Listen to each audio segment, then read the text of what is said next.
Hello friends, పిల్లలకి fruits తినిపించాలంటే మన తల ప్రాణం తోక్కొచ్చేస్తుందనే ఫీలింగ్లో ప్రతి పేరెంట్స్ ఉండిపోతారన్నమాట.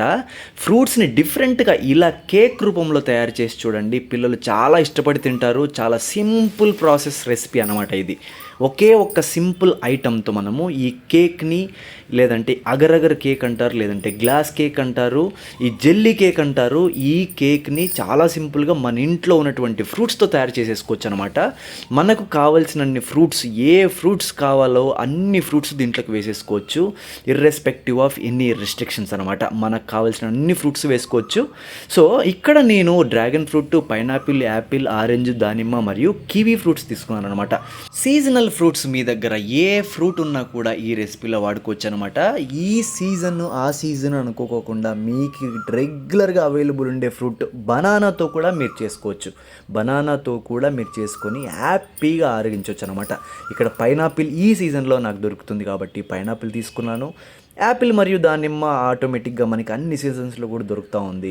కివీస్ కూడా ఈ సీజన్లో దొరికాయి. అన్లక్కీగా నాకు స్ట్రాబెర్రీస్ మాత్రం దొరకలేదు. మీరు స్ట్రాబెర్రీస్ ఉంటే ఖచ్చితంగా స్ట్రాబెర్రీస్తో ట్రై చేసి చూడండి. చాలా కలర్ఫుల్గా ఉంటుంది, చాలా యమ్మీగా కూడా ఉంటుందన్నమాట. ఈ kiwis, dragon plus strawberry combination with jelly cake అనేది చాలా యమ్మీగా ఉంటుంది, చాలా టేస్టీగా కూడా ఉంటుందన్నమాట.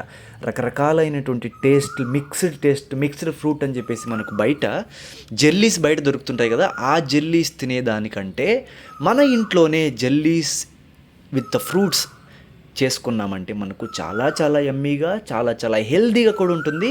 మనకు రిగ్రెషన్ కూడా పడాల్సిన అవసరం లేదనమాట. అయ్యో నా పిల్లలు ఈ ఫ్రూట్ తినట్లేదే, వీడికి ఇది ఇష్టం లేదే, అది ఇష్టం లేదే అనే పంచాయితే ఉండదనమాట. మనకు నచ్చిన ఫ్రూట్ని ఈ రకంగా మనము మైమరిపించేసి మాయ చేసేసి పిల్లలతో తినిపించేయచ్చు అనమాట. Simple recipe. సుత్తి లేకోకుండా వీడియోలోకి వెళ్ళిపోదాము. సుత్తి వేళ్ళ ఇప్పుడు దాకా సుత్తే కదరా చెప్పావు అంటే నేనేం చేయలేను, ఎందుకంటే సుత్తి చెప్పాల్సి వస్తుంది. ఈ ప్రాసెస్లో, ఈ రెసిపీ చేసే విధానంలో మనకు ఫ్రూట్ కటింగ్ మరియు ఫ్రూట్ డెకరేషన్స్లోనే ఈ వీడియో రెసిపీ ఉంటుంది కాబట్టి తప్పదనమాట. సుత్తి వినాల్సిందే. ఫటాఫట్ వీడియోలోకి వెళ్ళిపోదాము.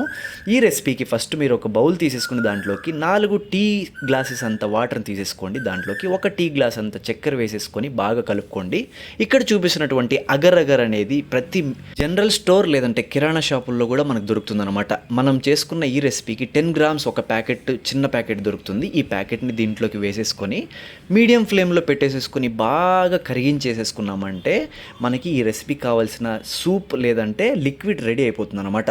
దీన్ని ఒక 5 మినిట్స్ మీరు పక్కన ఉంచేసేసుకోండి. తర్వాత కట్ చేసుకున్నటువంటి ముక్కలన్నింటినీ దగ్గర పెట్టేసేసుకోండి. ఇప్పుడు ఇంకొక బౌల్ తీసేసుకోండి, మంచి షేప్ ఉన్నటువంటి బౌల్. దాంట్లోకి ఈ ఫస్ట్ లేయర్ మనం లిక్విడ్ వేస్తూ ఉన్నాం కదా, ఆ లిక్విడ్ ప్రాసెస్ అనేది చాలా ఇంపార్టెంట్ స్టేజు. మీరు చాలా ఓపిక్గా నెమ్మదిగా ఈ ఫ్రూట్స్ని పెట్టాలన్నమాట. ఆ లిక్విడ్ వేసిన తర్వాత చెదిరిపోకోకుండా ఫ్రూట్స్ని ఒక అరేంజ్మెంట్ చేయాలి. ఎందుకంటే మనము తర్వాత కేక్ కోసం రివర్స్ చేసేసి మనము తీస్తాం కదా, ఆ ఏదైతే మనం కింద లేయర్ వేస్తున్నామో ఆ లేయరే మనకు పైకి ప్రొజెక్ట్ అవుతుందన్నమాట. సో ఫస్ట్ లేయర్ మీరు ఏదైతే పెడుతున్నారో అది చాలా జాగ్రత్తగా పెట్టాలి, లేకపోతే మన రెసిపీ అట్టర్ ఫ్లాప్ అవుతుందన్నమాట.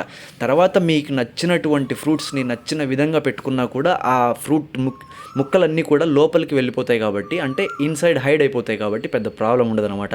సో ఫస్ట్ లేయర్ అనేది చాలా జాగ్రత్తగా పెట్టుకోండి. మీకు నచ్చిన షేపులు, మీకు నచ్చినటువంటి డెకరేషన్స్లో పెట్టుకోవచ్చు అనమాట. ప్రెఫరబుల్లీ హార్డ్గా ఉండేటువంటి ఫ్రూట్స్ని అవాయిడ్ చేసుకోండి. కేక్ కటింగ్ లేదంటే కట్ చేసుకుని ముక్కలుగా తినాలనుకుంటే ఆ జెల్లీ అనేది విరిగిపోయే ఛాన్సెస్ ఎక్కువ ఉంటుంది. సో స్మూత్గా ఉండేటువంటి ఫ్రూట్స్ని ప్రిఫర్ చేయండి. ఎస్పెషల్లీ కేక్ షేప్ కావాలి, కేక్ లాగా ఉండాలి అనుకునే వాళ్ళు అనమాట. లేదు ఏదైనా పర్వాలేదు పిల్లలతో తినిపించాలనుకుంటే మీకు నచ్చిన ఫ్రూట్ ఎంత హార్డ్ ఉన్నా పర్వాలేదు, దీనిలాగా మీరు నచ్చినట్టు ఫ్రూట్స్ అన్నీ వేసేసుకోండి. ఆరాంగా జెల్లీ కేక్ లాంటివి తయారు చేసేసుకొని పిల్లలకు పెడితే చాలా యమ్మీగా తింటారనమాట. ఎన్ని లేయర్లు కావాల్స్తే అన్ని లేయర్లు మీరు ఫ్రూట్స్ వేసుకోండి. దానిపైన ఈ విధంగా లిక్విడ్ని పైన వేసుకుంటూ బాగా మునిగిపోయేలా చూసేసుకోండి. మన రెసిపీ ఆల్మోస్ట్ అయిపోయిందనమాట.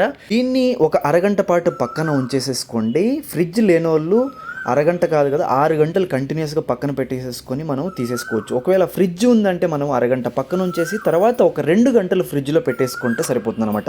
డీప్ ఫ్రీజ్ అవసరం లేదు, నార్మల్ రిఫ్రిజిరేటర్ టెంపరేచర్ కూడా సరిపోతుంది అనమాట. ఈ విధంగా 2 అవర్స్ తర్వాత ఫ్రిడ్జ్లో నుంచి తీసేసి ఒక 5 మినిట్స్ తర్వాత కూడా దాన్ని కాన్స్టెంట్గా అలానే పెట్టేసేసేయండి. తర్వాత ఒక ప్లేట్ తీసేసుకొని ఈ విధంగా తలకిందులుగా పెట్టేసేసి లైట్గా మీరు టచ్ చేసి వేళ్ళతో ట్యాప్ చేస్తే సరిపోతుంది అనమాట. ఎందుకంటే ఎక్కువ బలమంతా ఉపయోగించేసి కొట్టామంటే లోపల జెల్లీ చిదిగిపోతుంది అనమాట. చాలా జాగ్రత్తగా డెలికేట్గా యూజ్ చేయాలన్నమాట కేక్ కట్ చేసేటప్పుడు కూడా.